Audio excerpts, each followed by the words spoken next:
Good afternoon and welcome to the Competence Framework Second Edition webinar. My name is Gill Hancock. I'm the Head of Professional Standards and Knowledge at APM and will be presenting this afternoon with my colleague Tricia Moon. This webinar is being recorded and the links will be sent around to you by the end of tomorrow and will be available on YouTube and also via SlideShare. So please do forward this on to any other colleagues who can't join us this afternoon but would be interested in the content. So what are we going to be looking at this afternoon? Well, the webinar is going to be looking at some of the elements of the new competence framework, going into some of the detail around what the competencies look like, some of the rating scale information, and also looking at a role profile in detail and what the benefits are to your organisation and your project management community and how the competence framework can be used to its best advantage to help you as an organisation working in the public sector. So the new competence framework itself, it's streamlined and easier to use compared to edition 1 of the competence framework. The number of competencies has been reduced from 47 to 27. There are also 14 role profiles that are matched to the new framework. So that covers project, programme, portfolio management and PMO.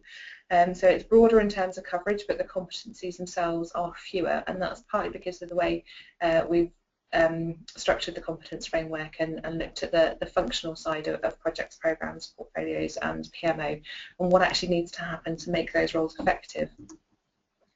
It's an editable framework which can be easily integrated into existing frameworks or used as an out-of-the-box solution. So the flexibility is there, it's built into the framework and the structure of the framework. So if you wanted to take it as it is, that's absolutely fine, but it's also there so you can add on specific competencies that are important to you as an organisation or even adjust the rating scale with regards to that to reflect the needs of your organisation and what you're doing in terms of projects, programmes, portfolios and also PMO function as well. For those of you that are using edition 1 of the competence framework, the second edition is cross-referenced to edition 1, so you can see the pathway between edition 1 and edition 2. And it's also cross-referenced to the IPMA ICB, the International Competence Baseline, so you can see the links through to that as well. Okay. The competencies themselves, there are 27 of them.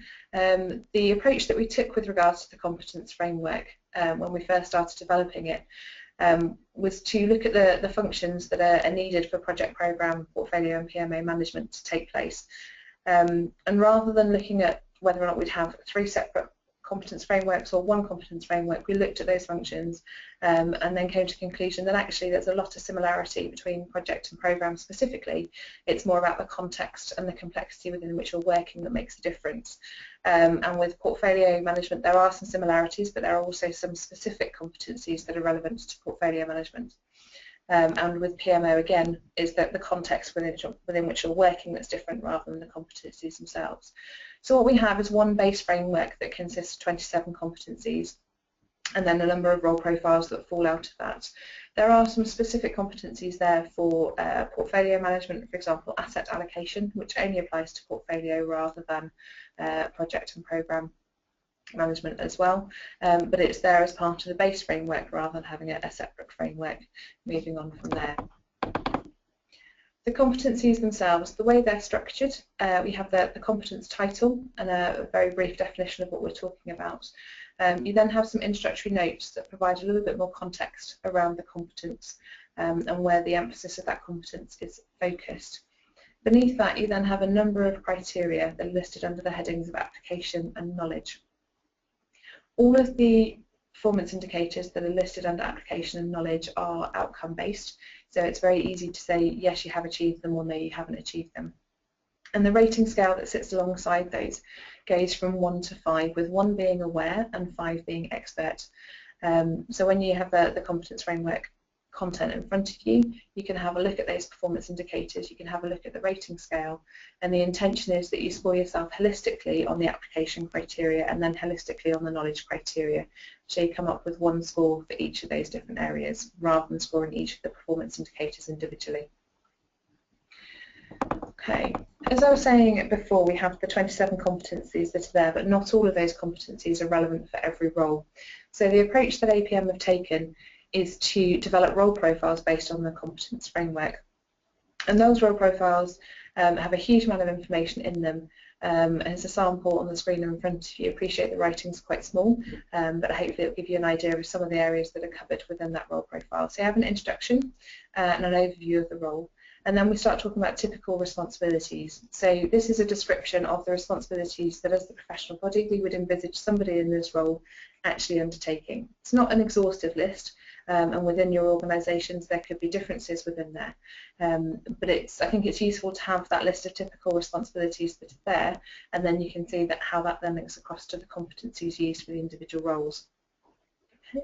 We then go into a section looking at the types of knowledge and competence and knowledge application that then be used within that role, and then on the far right hand side you then have a scoring sheet that's there. What that then gives you is the professional body view of where somebody should be performing if they're undertaking this role, and those scores relate directly across to the rating scale, which is the 1 to 5 scale I was referring to earlier on. As you'll see in this specific role profile, there are a number of competencies that we're actually saying are not actually relevant for this specific role, and when you look at the competence framework content, you'll see how that then links across to the specific roles and responsibilities that we're talking about for this role, and why it should be straightforward as to why we don't think they're relevant in those areas. Some of those, again, particularly in this role profile, some of the areas are scored higher in knowledge than they are in the application, and that could be because of the advice the individuals are giving to other people within the organisation about how things should be working, being a bit of a sounding board for those individuals. So they actually need to have quite a lot of knowledge in that area, but they wouldn't actually be applying it in their day-to-day work, which is why the knowledge scores, for example, in business cases on 4, and the application score is down at 1. So that's just to give you an example of how that's there. So for some roles, the knowledge is more important than the application, and the roles don't always go through the hierarchical development. So just because you need the knowledge and skills as a project manager, you don't necessarily need the knowledge and application level at the same level as being a program manager. And again, for portfolio manager. In fact, when we're looking at the portfolio manager role profiles, specifically a number of the more technical competencies, the knowledge scores on those were higher than the application. And again, it's because normally you'd have other individuals undertaking those technical competencies for you, and you'll be overseeing that. So you need to know enough to make sure that people aren't pulling the wool over your eyes, but you don't need to have been there and done it and practiced it yourself and have a particularly high level of technical competence and be able to maintain it at that level to undertake that role.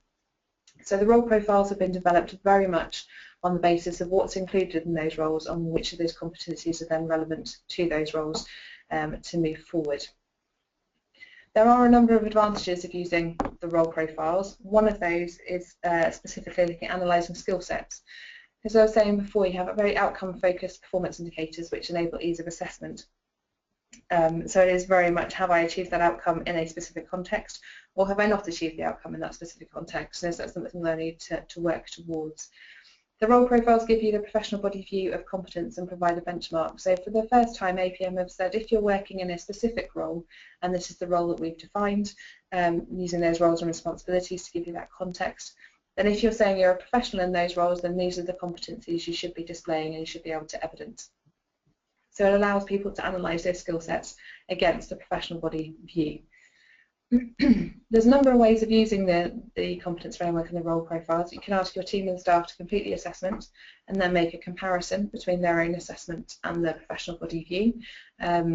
Also, it can be a self-assessment, or you can ask line managers to complete that assessment as well, or it could be a combination of both, or 360-degree assessments. There's lots of ways in which the competence framework and the role profile content can be used to analyse the skill sets of the teams and the team members that you have. And part of the benefit of that is really to play to people's strengths, so you can see where people are really strong in specific areas, discover hidden talents that you might know didn't exist within your organisation, but by allowing people to assess themselves against a broad range of competencies, then people might be displaying competencies that they don't necessarily have the opportunity to show and develop within the projects or programmes or portfolios they're working on at that specific time. And also allows you to match people to projects as well. So where you have particular individuals who have strengths in a particular area and that's needed within a particular project or a particular programme or portfolio, or even within the PMO function and wanting to provide support to other individuals or organisations, then it's really useful to actually identify those strengths and build on those.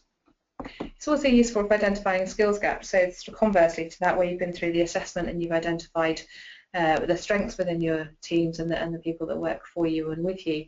You can also use it for identifying skills gaps and use that to help with development on a personal level, but also on a team level as well. So having been through and asked your staff or your team to complete the assessment and making a comparison with the role profile and having that validated by line managers or by 360-degree assessment. You can then start looking at sort of what those gaps are and what those development areas are within your team and within the organisations. Once you've identified those skills gaps, it's then easier to identify what needs to be done to fill them. And that can be supported through professional development plans, through activities, through team development as a whole, but also you can start planning across the organisation what training and development needs to be put in place. As we were saying before, that the competence framework itself and the role profiles are flexible. They can be used as an out-of-the-box solution, or you can add your own sector or business-specific competencies to the framework and role profiles. It really allows you to embed the APM competence framework into what you're doing, and that also then helps with talking to external organisations as well in terms of having the common language and the development from there. So in terms of creating teams and team building, there is a common language that's developed regarding the competencies. If everyone's assessing themselves against the same competence framework, and you can see the role profiles that are there, you then start developing a team environment around that, and also a common goal regarding personal and team development around areas that are a strength within the team or areas that need developing either in individuals or across the team as well. But by identifying those areas of strength, you can also identify go-to people within a specific team. So if there's, I don't know, for example, risk management, you have some individuals who are particularly strong in the areas of risk, and you've identified that through the assessment, and that's then been validated by line managers. You can then start having champions within teams and within organisations that can support others, that can be then fed into the personal and professional development plans. Competence framework is also really useful in terms of attracting and retaining staff. One of the benefits of the role definitions is they can actually help to inform job descriptions, role descriptions, and also planning sort of which roles are needed within the organisation. And it gives you a starting point. Like I say, there is the flexibility there to build on the role definitions that are provided, but it does give you that starter for 10 that can then be developed and move forward with the skills and competencies surrounding that role, so you know which level to then pitch it at. It also provides the opportunity and the possibility of developing clear development pathways. By having the role profiles that we have in project, programme, portfolio and PMO management, it allows individuals to see how they can develop in that specific career path. So if you have somebody who's just coming into project management and they want to develop their career into becoming a more senior project manager, they can look at the competencies and the levels that they need to attain to develop that. But also, if people want to move across into programme or portfolio management from a project management starting point, then they can see the competencies that are needed across the disciplines as well, that they can move forward. The other advantage of the role profiles is actually it allows you to capture individuals from other areas of the business potentially that can move into project, programme, portfolio and PMO management, particularly with the portfolio management when we're looking at the competencies and the discussions that we had with a number of professionals with regards to the development of those competencies. A number of individuals involved in portfolio management had actually come from completely different areas of the business rather than coming through a project and programme management pathway. So it just broadens the pool of employers and potential employees that you can have into those roles.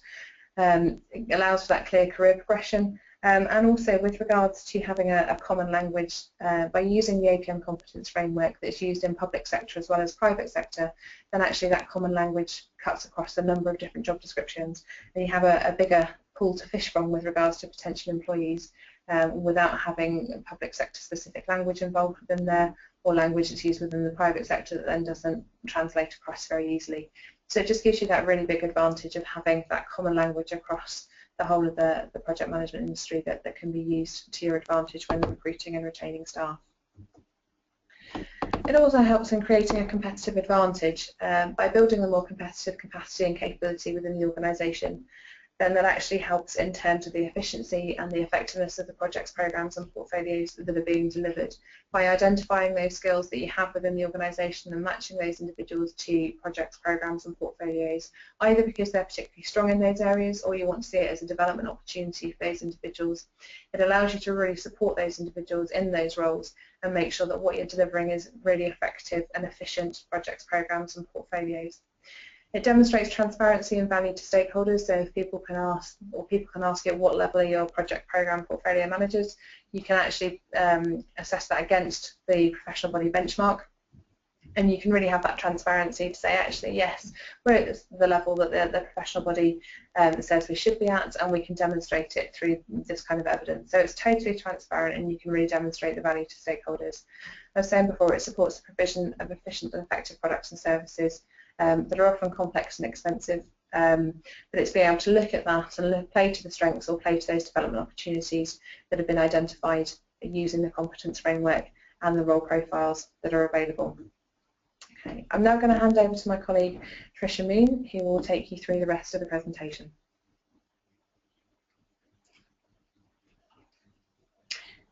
Hello, I'm Tricia Moon and I work as part of the membership development team at APM, supporting organisations to grow their capability through a range of resources and opportunities that the APM offer. So the competence framework that you've just heard about is an invaluable tool and resource, but it fits within a bigger framework that I just want to give you a brief overview about. We have 5 components to our model of professionalism: breadth, depth, achievement, commitment and accountability.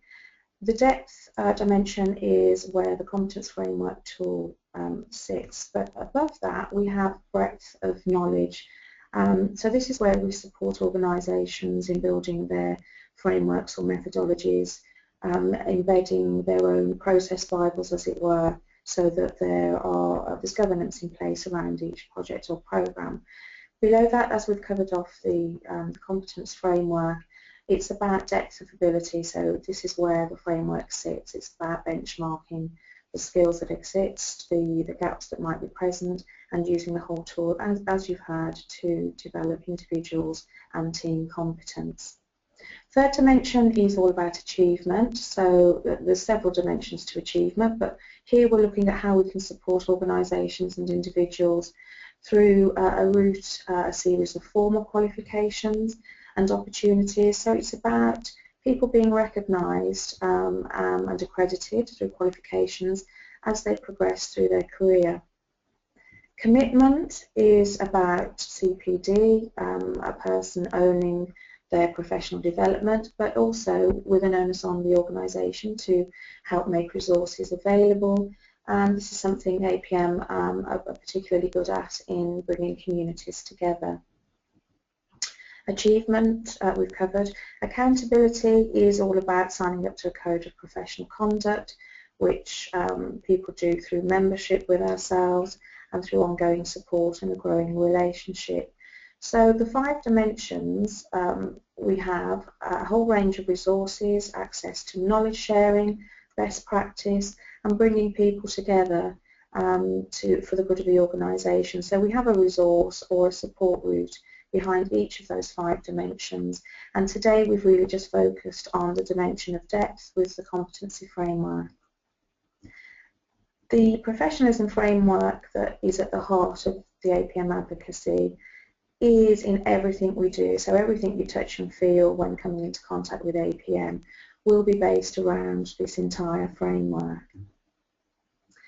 By engaging with APM, it's about having access, as I say, to knowledge sharing, best practice, resources and support. So it goes way beyond competency. It's about engaging at various levels for us to be able to support your PM communities. Here's just a few examples where people can access things like the body of knowledge online, an interactive version of our body of knowledge, which sits within the breadth dimension.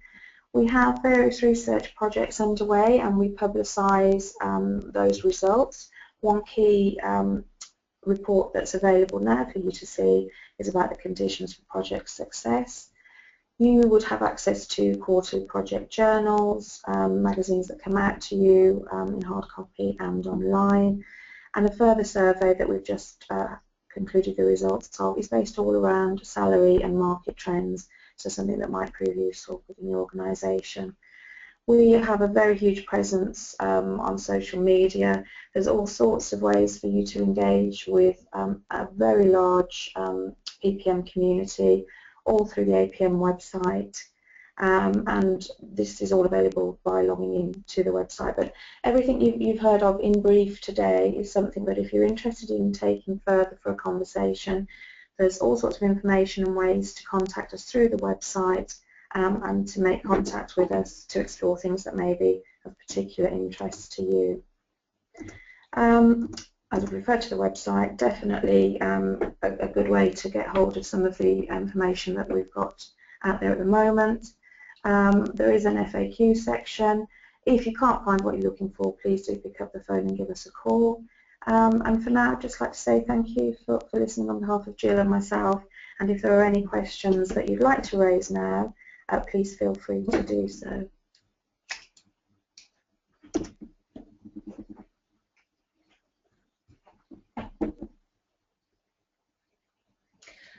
Okay, so no questions coming through at the moment, but just to make you aware while we're waiting for the questions to come through, if there are any, the content of the competence framework is available on the APM website for individual use only, so if you wanted to see what's included in the competence framework, then it is there for you to see.